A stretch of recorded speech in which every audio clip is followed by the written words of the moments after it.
Cubs grind out another close win. And Nico Hoerner, so good with runners in scoring position. Pete Crow Armstrong building some momentum. And finally, some contributions at the plate from Ian Happ. The pitching continues to be good.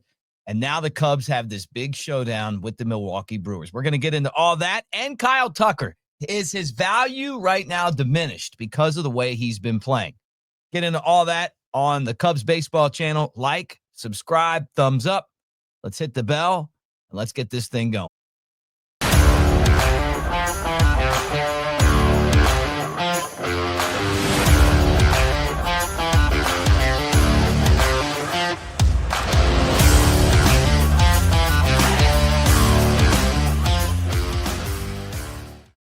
Hey, everybody, Mick Gillespie, Cubs baseball channel, and it is a pleasure to talk to you guys. And after a couple of good wins, and I know that Cubs could have very easily swept the Pirates if they had any kind of offense, but we'll take 2 out of 3 right now and hope that this is the crack that is going to get the Cubs back where we want them to be going into this series against Milwaukee. 5 crucial games against a team that they trail 8 games in the standings. Cubs are the top wild card team right now, and we'll talk about their percentages to make the playoffs down the road, but in pretty good position to make the postseason. Still, don't give up on the division yet. Milwaukee hasn't won anything, although they've been playing great baseball. So good to see them grind out another win. Some timely hitting. It's frustrating sometimes when you watch this team because there are right now so many outs in the lineup, so many guys not playing well at the same time, but back-to-back games where they've figured out a way to get just enough runs to win. And even though it hasn't been pretty, they look great in the win column, and now they hit 70 wins for the season. One guy to talk about, though, is Nico Hoerner. And I guess that we all kind of wonder why Nico is batting so far down in the lineup. It's like, wouldn't you think that at some point, like, the 28-year-old would move up? I think him and Matt Shaw kind of still buried in a lineup that's not producing is kind of baffling. And the thing about Nico Hoerner, which is amazing, and I heard Marquis talking about this, and I wanted to bring this up, is that Nico Hoerner right now is having one of the best years ever as far as guys batting with runners in scoring position. And he's there with a guy that I absolutely loved as a Cub, and that's Mark Grace. And they put out a stat that basically said that Hoerner is since 1917, didn't get that right, has a batting average of .315 with runners in scoring position. And that's tied with a minimum of 500 at-bats with our old buddy Mark Caissie.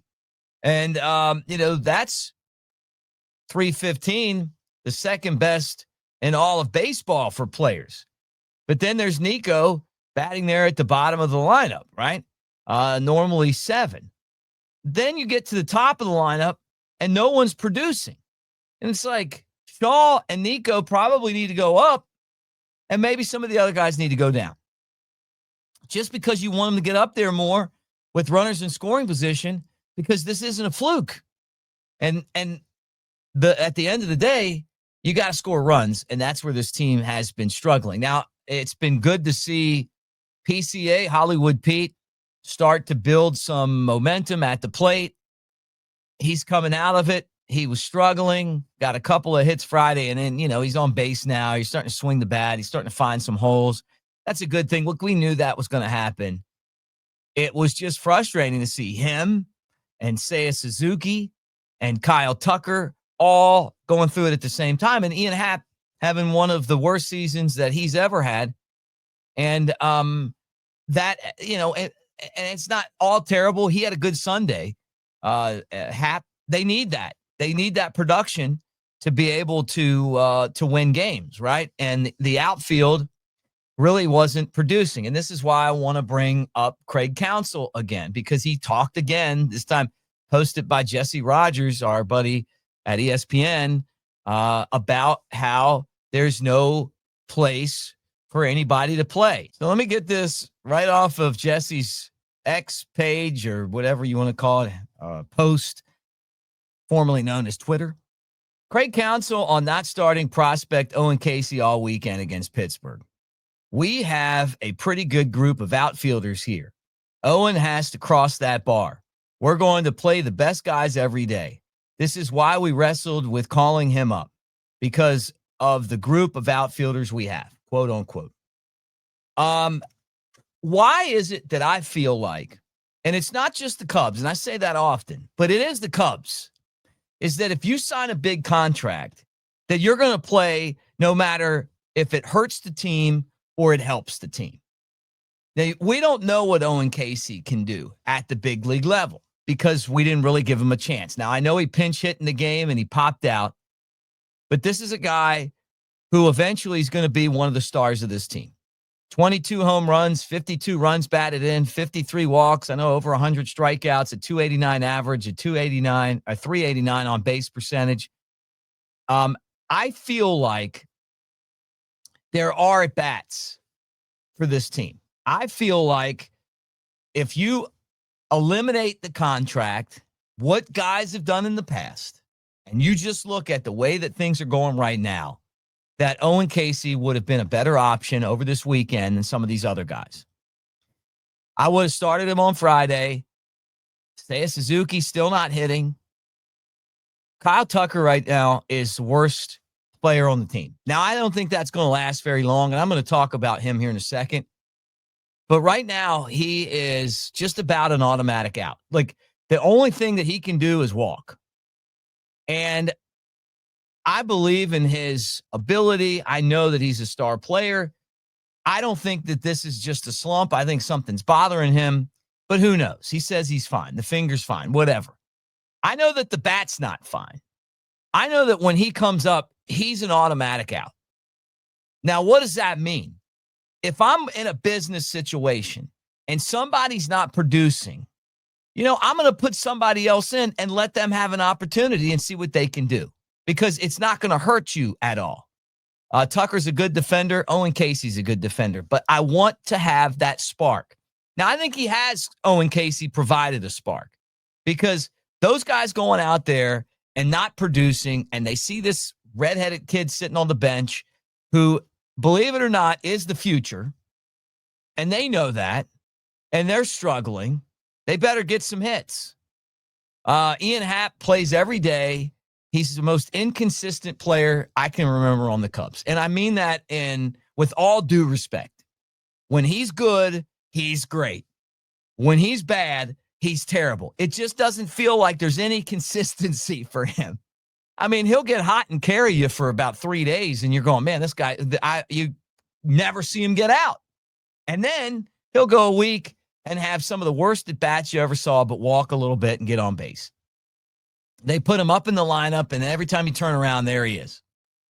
Dansby Swanson, it doesn't play outfield, and I know he had a good game Sunday, but he's another one of these guys. Every time you get some momentum going, here he comes, and you're out. The guys that have been producing were the guys that are struggling. Pete Crow Armstrong, I know he's turning it around now.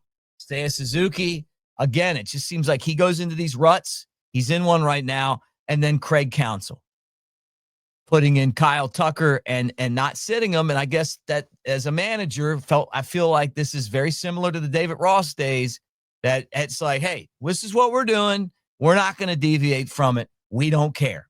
This is what our formula is. And this guy doesn't fit in. But I cannot stand when I hear a manager say, well, we don't have any at-bats here. We don't have any playing time. We don't have this or we don't have that.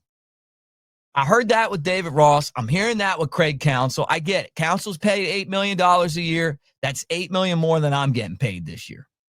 But he's getting paid to create an environment that is competitive, that isn't based on what your contract is, based on what you do. And guess what? We all show up to work every day, and it matters what we do that day.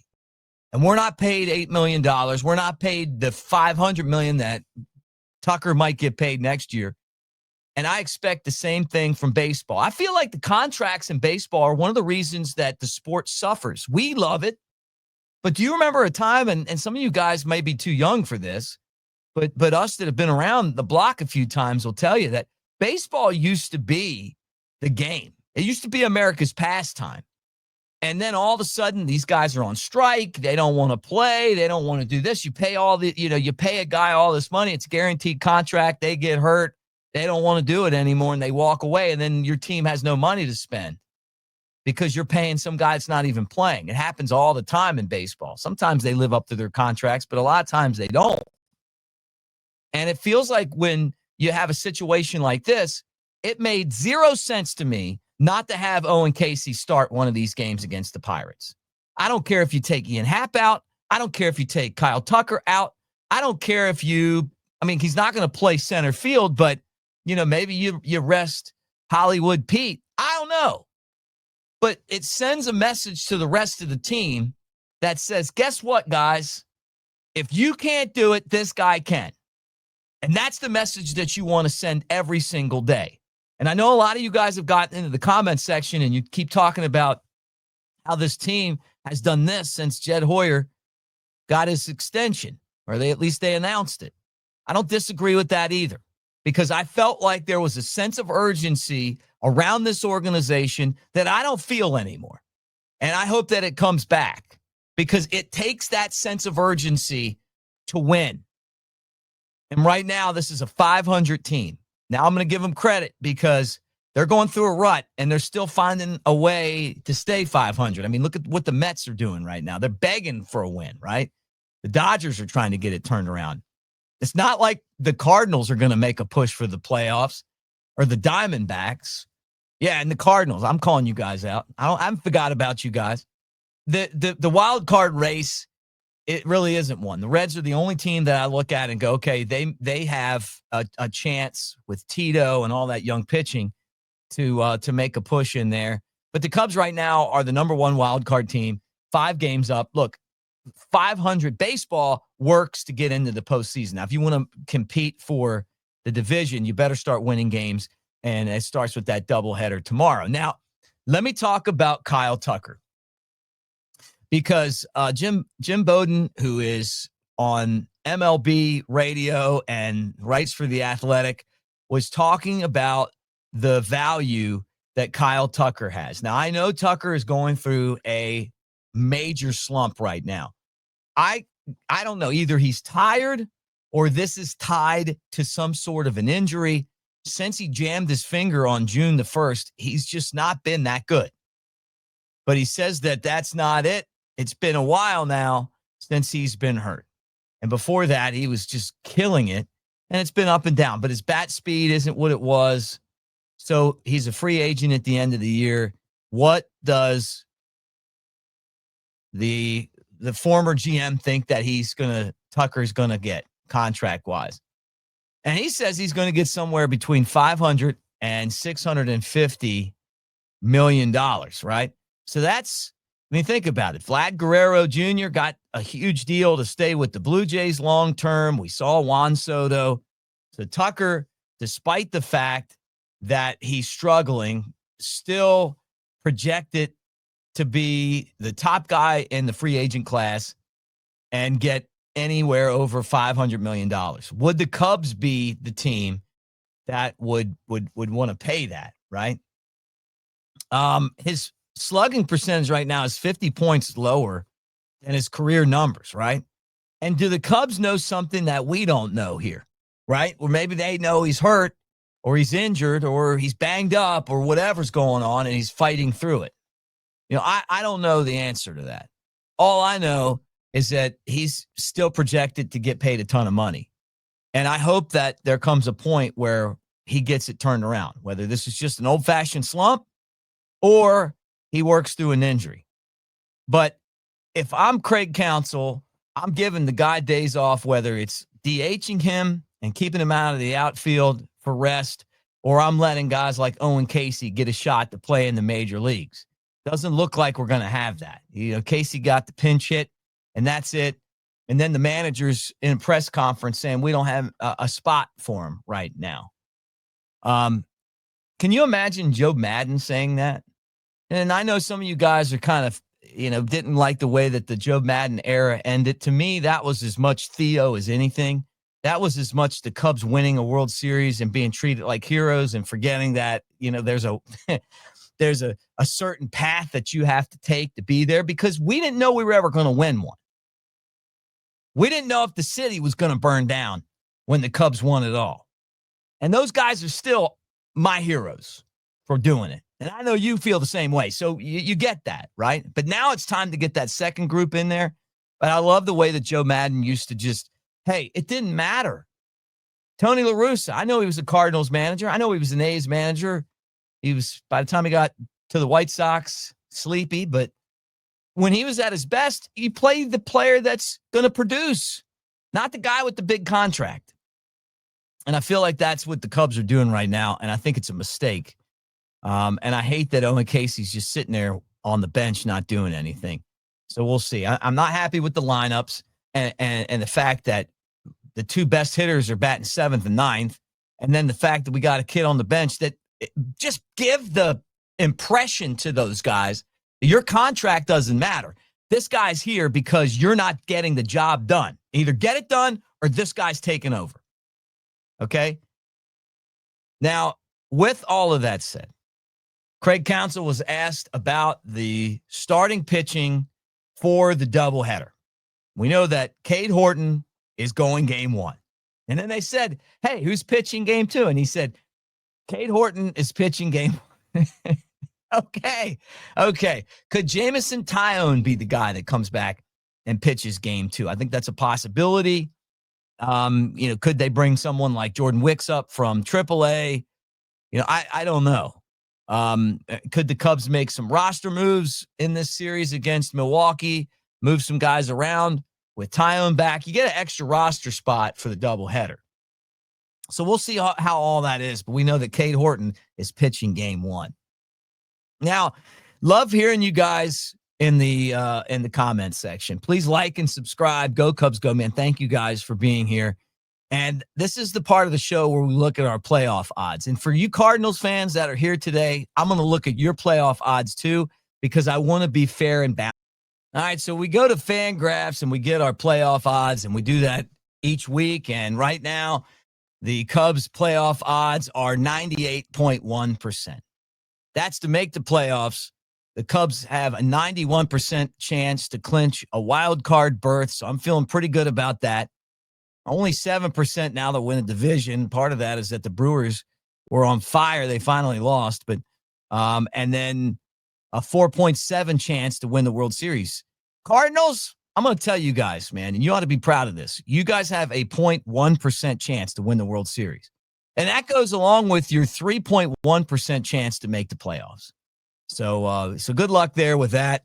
Reds fans, I'm surprised that the Reds are only a 16.4% chance team to make the playoffs. They're only like a game back of the Mets right now, but I guess they just don't.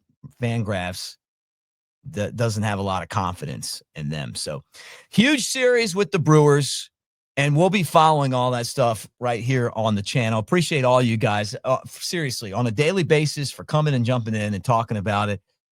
We try to put a show out every day, and big doubleheader with the Cubs and the Brewers coming up, and we'll see what happens. I mean, this is a make or break series.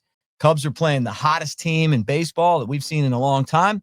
But you know what? You're only as hot as the next day's starting pitcher. So two worlds are colliding here. Cade Horton, who went 29 innings before the bullpen gave up that run for him without allowing a run, and then Milwaukee that won 13 straight and had an extra innings loss to the Reds to end their winning streak. So they've been playing some good baseball. Thank you guys for hanging. Like, subscribe, thumbs up, hit the bell. Thank you for being here.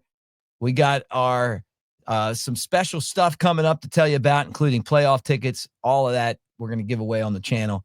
Thank you for being here. Go.